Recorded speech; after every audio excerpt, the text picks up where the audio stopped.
রাজপথে দাঁড়িয়ে প্রতিবাদ করবার আজকের অন্যতম আলোচিত বিষয় সাতক্ষীরার সাংবাদিক আরিফুল ইসলামের বিরুদ্ধে দায়েরকৃত মিথ্যা মামলা প্রত্যাহারের দাবিতে সাংবাদিকদের মানববন্ধন। বিরুদ্ধে মিথ্যা মামলা এবং তাকে হুমকি দেওয়ার প্রতিবাদে আজকের এই বিশাল আরো অনেক বড় আকারের প্রয়োজনে আমাদের মিথ্যা মামলা প্রত্যাহারের ব্যবস্থা করবেন। মানববন্ধনে সভাপতিত্ব করেন সাংবাদিক মুস্তাফিজুর রহমান উজ্জ্বল। এছাড়া বক্তব্য রাখেন আনন্দ টিভির প্রতিনিধি হাসানুর রহমান হাসান, ডিবিসির প্রতিনিধি এম বেলাল হোসাইন, দৈনিক সংগ্রামের প্রতিনিধি আবু সাইদ বিশ্বাস এবং সাতক্ষীরার অন্যান্য প্রিন্ট ও ইলেকট্রনিক মিডিয়ার সাংবাদিকবৃন্দ।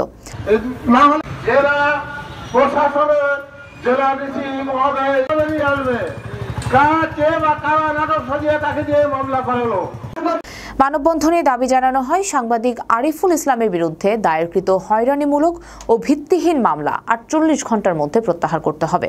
সাংবাদিকরা বলেন, সাতক্ষীরার নারী ও শিশু নির্যাতন দমন ট্রাইব্যুনাল আদালত তদন্ত ছাড়াই এফআইআর গ্রহণের নির্দেশ দিয়েছেন, যা স্বাধীন সাংবাদিকতার জন্য হুমকি।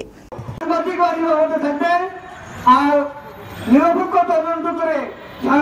আরিফুল ইসলাম এবং নজরদারকে আইনের আওতায় আনতে হবে।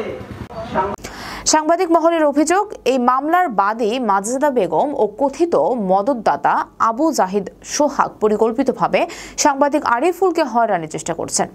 মানববন্ধন থেকে আরো বলা হয়, যদি ৪৮ ঘন্টার মধ্যে মামলা প্রত্যাহার না করা হয় তাহলে আরো বৃহত্তর কর্মসূচির ডাক দেওয়া হবে।